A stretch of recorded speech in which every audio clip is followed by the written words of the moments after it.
اللهم صل على محمد وعلى آل محمد كما صليت على إبراهيم وعلى آل إبراهيم إنك حميد مجيد اللهم بارك على محمد وعلى آل محمد كما باركت على إبراهيم وعلى آل إبراهيم إنك حميد مجيد الحمد لله وحده الصلاة والسلام على من لا نبي بعده السلام عليكم ورحمة الله وبركاته। প্রিয় দর্শক, কাছে দূরে দেশ ও বিদেশে যে যেখানে অবস্থান করছেন সকলকে জানাই আমি আমার আন্তরিক সালাম, শুভেচ্ছা, অনেক অনেক অভিনন্দন। প্রিয় দর্শক, আজকের ভিডিওতে এমন একটি মূল্যবান আমলের কথা আপনাদের সঙ্গে শেয়ার করব, যে আমলটি একজন গ্রাম্য সাহাবী রাসূলুল্লাহ সাল্লাল্লাহু আলাইহি সাল্লামকে জিজ্ঞাসা করেছিলেন। তারপর রাসূলুল্লাহ সাল্লাল্লাহু আলাইহি সাল্লাম ওই আমলটি ওই গ্রাম্য সাহাবীকে বলে দিয়েছিলেন। গ্রাম্য সাহাবী অর্থাৎ তিনি গ্রামে বসবাস করতেন, শহরে নয়। গ্রাম থেকে এসে তিনি রাসূলুল্লাহ সাল্লাল্লাহু আলাইহি সাল্লামকে জিজ্ঞাসা করেছিলেন। তারপর বিশ্বনবী সাল্লাল্লাহু আলাইহি সাল্লাম তিনাকে এই আমলটা বলে দিয়েছিলেন। প্রিয় দর্শক, খুবই গুরুত্বপূর্ণ আমল, খুবই মূল্যবান আমল। তো প্রিয় দর্শক, এই গুরুত্বপূর্ণ আমলটি জানতে ভিডিওর শেষ পর্যন্ত থাকুন।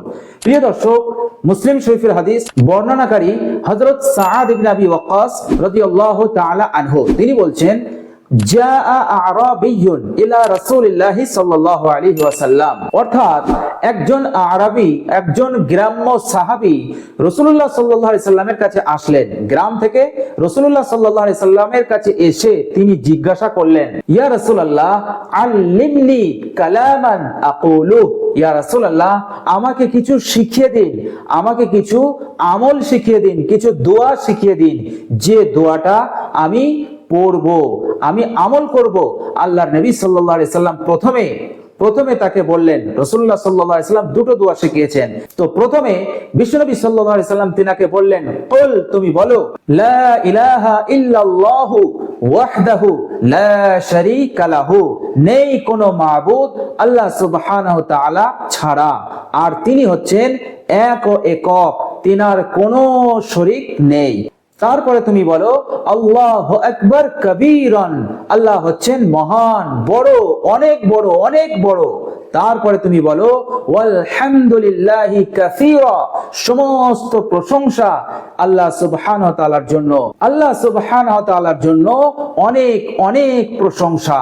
তারপরে তুমি বলো, সুবহানাল্লাহি রাব্বিল আলামিন, মহান আল্লাহ সমস্ত দোষ হতে, ত্রুটি হতে তিনি হচ্ছেন পবিত্র, আর তিনি হচ্ছেন জগৎ সমূহের প্রতিপালক। তারপরে তুমি বলো, লা হাওলা ওয়ালা কুওয়াতা ইল্লা বিল্লাহিল আজিজিল হাকিম, অর্থাৎ গুনাহ থেকে বাঁচার শক্তি এবং নেক আমল করার শক্তি সবটাই আল্লাহ সুবহানাহু ওয়া তাআলার সাহায্যেই হয়ে থাকে।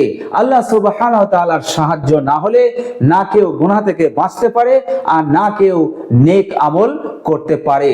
সবটাই হয় আল্লাহ সুবহানাহু ওয়া তাআলার সাহায্যেই, আর তিনি হচ্ছেন মহাপরাক্রমশালী এবং তিনি হিকমতওয়ালা, বড় প্রজ্ঞাময়। এটা তুমি পড়ো।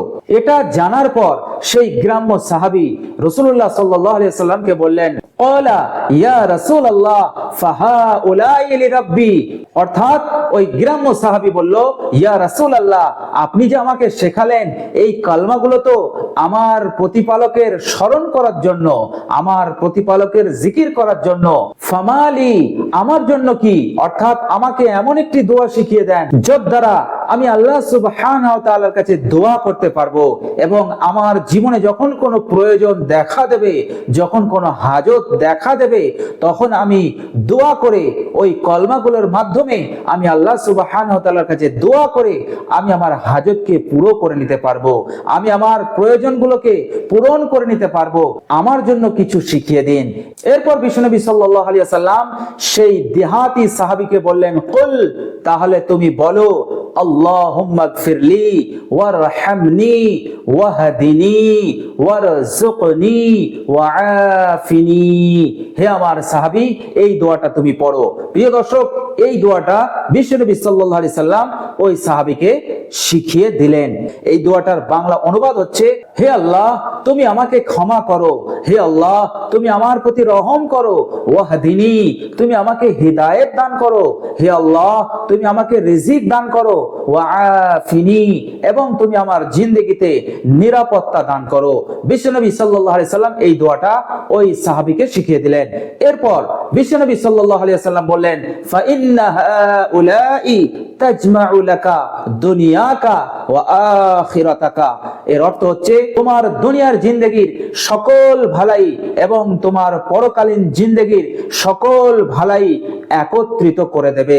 যার মতলব দাঁড়ালো দুনিয়ার জীবনেও তুমি শান্তিপূর্ণভাবে সচ্ছলতার সঙ্গে যাপন করতে পারবে, দুনিয়ার জিন্দেগিতে তুমি কামিয়াব হতে পারবে এবং পরকালীন জিন্দেগিতেও তুমি কামিয়াব হবে, তুমি জাহান্নাম থেকে নাজাত পাবে এবং তোমার জান্নাত নসিব হবে।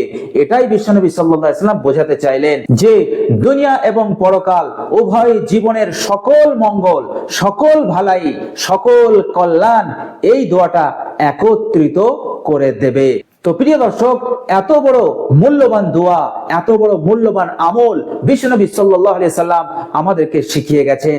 এটা কত বড় মূল্যবান দোয়া যা আমরা কখনো কল্পনা করতে পারবো না। তো প্রিয় দর্শক, আপনি যখনই আল্লাহ সুবহানাহু ওয়া তাআলার কাছে দোয়া করবেন তখনই এই কালমাগুলো বলবেন।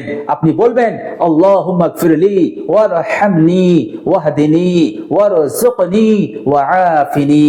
হে আল্লাহ আমাকে ক্ষমা করে দাও, আমার প্রতি দয়া করো, হে আল্লাহ আমাকে হিদায়াত দান করো, হে আল্লাহ আমাকে রিজিক দাও, হে আল্লাহ আমার রিজিকে বরকত দাও, আমার রিজিককে প্রশস্ত করে দাও, হে আল্লাহ আমাকে নিরাপত্তা দান করো, আমাকে আফিয়াত দান করো।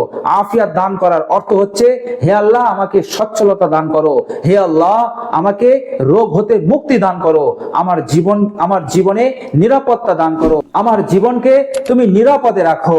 এটাই হচ্ছে আফিয়াত। তো এই দোয়ার মাধ্যমে আফিয়াত চাওয়া হয়েছে, ওয়াআফিনি, হে আল্লাহ তুমি আমাকে আফিয়াত দান করো। এছাড়াও আপনি উঠতে বসতে চলতে ফিরতে এই দোয়াটা আপনি পাঠ করতে পারবেন।